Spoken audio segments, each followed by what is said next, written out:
Madam నమస్తే madam. నమస్తే. ఎక్కడి నుంచి మాట్లాడుతున్నారు? ఏం చెప్పాలనుకుంటున్నారు? నా పేరు సంపత్ మేడం. మేము అఫ్జల్గంజ్కి వెళ్ళి మాట్లాడుతున్నాము. సంపత్ గారు చెప్పండి. ఇది ఈయన ఏం చేస్తుండో ఆయన కన్నా అర్థమవుతుందా మేడం? ఎండాకాలంలో కరెంట్ తీస్తుండు, ఆయన నీళ్ళు ఇస్తలేడు, కరెంట్ ఇస్తలేడు. వానాకాలంలో ఇస్తాడు నీళ్లు. వానాకాలంలో ఆయన ఇచ్చాడు ఏంది మేడం? ఆయననే ఏం చేస్తుండో ఇప్పుడు ఆ ఏదైతే పబ్లిక్ కి కావాలనో అది చేయకుండా మేము చార్మినార్ తీసేస్తాము, మేము అది పెడతాం, దాంతో ఎవరికి ఏమొస్తుంది మేడం? కొత్త పిల్లలు వస్తున్నాయంట, ఎవరు అడిగింది? వాళ్ళేమో అవి కంపెనీలు తీసుకొచ్చారు, పెద్ద కంపెనీలు. వాళ్ళ పిల్లలకు ఉద్యోగాలు వచ్చినాయా లేవా మేడం? వీళ్ళేమో బీర్ల కంపెనీలు తీసుకొస్తారు. ఇంకేంది మార్పు వచ్చింది? మార్పు అదే అంటున్నా, అర్థమైన వాళ్ళకి అర్థమవుతుంది. అదే అంటున్నా, మార్పు అంతే బీర్లు. ఎందుకంటే ఉన్న ఇప్పుడు ఫేమస్ బ్రాండ్స్ ఎంతో ఉంటాయంట. ఇప్పుడు బక్వాస్ కంపెనీలు తీసుకొస్తే ఏమైతుంది? వాళ్ళు కమిషన్లు ఇస్తారు, జనాలు పోతేమి ఏముంది? మనకు సంవత్సరానికి ఒక 5,000 కోట్ల ప్రాఫిట్ మన జేబులలో పడిందా లేదా? అంటే వాళ్ళు తింటే మంచిగానే కానీ పబ్లిక్ ఏమన్నా కానీ మేడం? అంతే కదా మరి. అట్లా లేదా? ఇప్పుడు మనం అట్లా మాట్లాడితే కోపం వస్తుంది. అట్లే ఉంది పరిస్థితులు చూస్తుంటే. ఇవాళ ఎవరైతే ఎక్సైజ్ మినిస్టర్ అంటున్నారో నాకేం తెలియదు, అప్పుడెప్పుడో వచ్చింది, అదంతా బేవరేజెస్ కార్పొరేషన్ వాళ్ళు చూసుకుంటారని చెప్తున్నారు. ఏం చెప్తారు ఇక? అంటే ఇప్పుడు కొత్త బేకార్ బీర్లు తీసుకొస్తే ఎక్సైజ్ మినిస్టర్ కు తెలియదు, కరెంట్ పోతేనేమో ఆ ఎలక్ట్రిసిటీ వాళ్ళకి తెలియదు, తీస్తలేమో హరీష్ రావు తీస్తున్నట్టు. మళ్ళీ సంకనక నీకున్నారు మేడం. గవర్నమెంట్ డీలర్ పెట్టుకొని హరీష్ రావు తీస్తుండంటే మళ్ళీ అంటే ఇలా శాతం కాకుండా వాళ్ళకి ఇవ్వచ్చు కదా మళ్ళా. ఇవాళ నిజంగానే ఒకటి అడుగుతానండి స్ట్రైట్ అవే, నేను ఈ ప్లాట్ఫామ్ మీద వేదికగా మాట్లాడుతున్నాను. నిజంగానే కరెంట్ అనేది పోతుందా అంటే మీరే చెప్పాలి. ఎందుకంటే మాకు కూడా తెలుసు కరెంట్ పోతుందో లేదో, కానీ ఎందుకంటే మీరు జెన్యున్ గా చెప్తే, ఎందుకంటే వాళ్ళకి విజువల్స్ చూపిస్తున్న అర్థమైతే లేదు, ప్రజలు గోస పెట్టుకున్న అర్థమైతే లేదు, ట్వీట్ చేస్తున్న అర్థమైతే లేదు. ఏది చెప్పినా కూడా అనవసరంగా చూపిస్తున్నారు అంటారు. కరెంట్ పోతుందా లేదా? కరెంట్ వల్ల ఇబ్బందులు ఎదుర్కొంటున్నారా లేదా?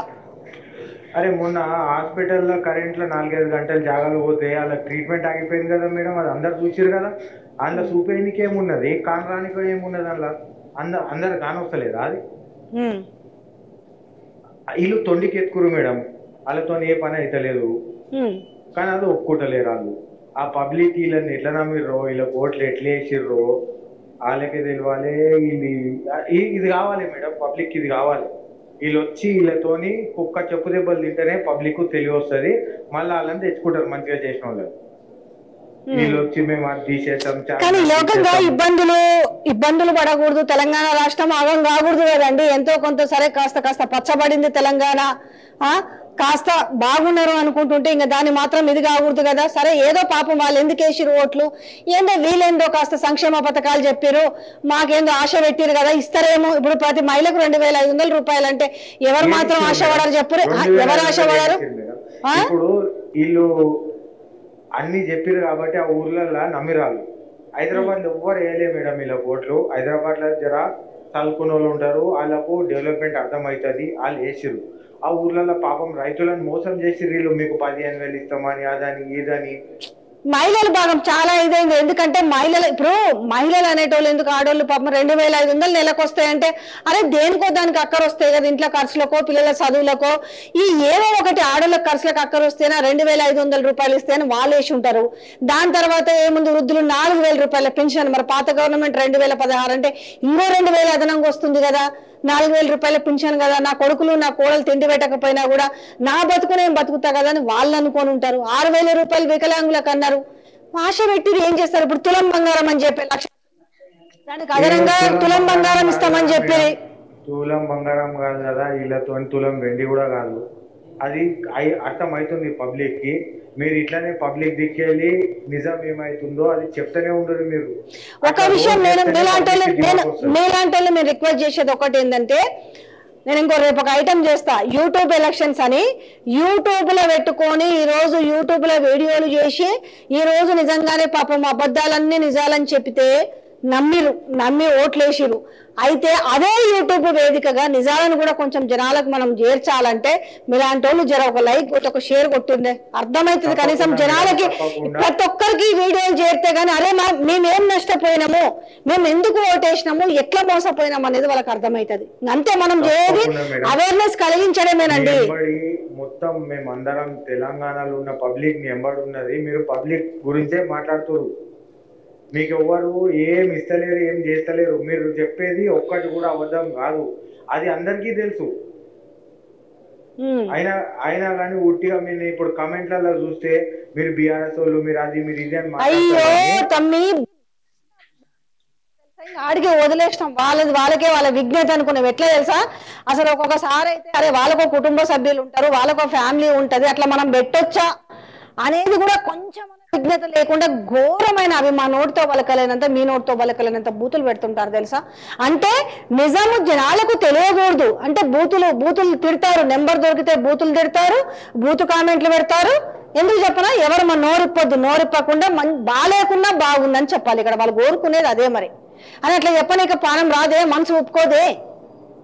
అట్లా కాదు మేడం, ఇప్పుడు మీరు చెప్పకుంటే తెలియదని ఏం లేదు, నిజం అందరికీ తెలుసు. వాళ్ళు ఎవరైతే గలత్ కామెంట్లు పెడుతుర్రో వాళ్ళకు మీరు చెప్పేదానికి జవాబు లేదు కాబట్టి అట్లా మొత్తుకుంటారు. వాళ్ళు పాయింట్ మాట్లాడలేకపోతారు, వాళ్ళు ఏదో ఉట్టిగా ఒర్లుడు తప్ప వాళ్ళు ఏం చేసి. ఇప్పుడు బ్రాండ్ లో మీకు చిన్న విషయం లాగా కనపడుతుంది అంటే చాప కింద నీరు లాగా తెలంగాణ రాష్ట్రంలో కూడా ప్రజల జీవితాలు ఆగం చేయడానికి బక్వాసు బ్రాండ్లు తీసుకొస్తున్నారు మద్యం విషయంలో. ఇవన్నీ బయటకు రావద్దు కదా, మా లాంటి వాళ్ళని చెప్తాం, మిగతా ఛానల్ చెప్పమని. ఇప్పుడు ఆ బక్వాసు బ్రాండ్ల వెనుక ఎంతెంత ఒక్కొక్క నెలకు ఎంత వేల కుంభకోణం జరుగుతుంది, ఎన్ని వేల కోట్లు వాళ్ళ జేబులో పోతే డబ్బులు పోతే పోడు పక్కన పెట్టి మళ్ళా ప్రాణాలు పోతున్నాయి కదా, జీవితాలు ఆగమవుతాయి కదా, ఆరోగ్యాలు ఖరాబ్ అవుతాయి కదా. ఇప్పుడు ఆ బక్వాస్ బ్రాండ్లు ఇప్పుడు అవసరమా తెలంగాణకి? మేడం ఒక మాట చెప్తా మీకు, పోయిన 10 సంవత్సరాలలో ఏడన్నా కల్తీ మందు తాగి సచ్చిన మాట విన్నారా మీరు? ఇప్పుడు అదే చెప్తున్నా, వీళ్ళు వచ్చిన తిన్నీకే పబ్లిక్ ని చంపేసి వాళ్ళ పిన్నుల మీద పైసలు ఎరగా తింటారు వీళ్ళు. థ్యాంక్ యూ సో మచ్ అండి కాల్ చేసి మీ అభిప్రాయం తెలియజేసినందుకు. వాస్తవంగా అప్పటికి ఇప్పటికీ కరెంటు విషయంలో చాలా మార్పు వచ్చింది. 100% నిజం. కరెంటు పోతే అప్పుడు వార్త, ఇప్పుడు కరెంటు ఉంటే వార్త. ఇది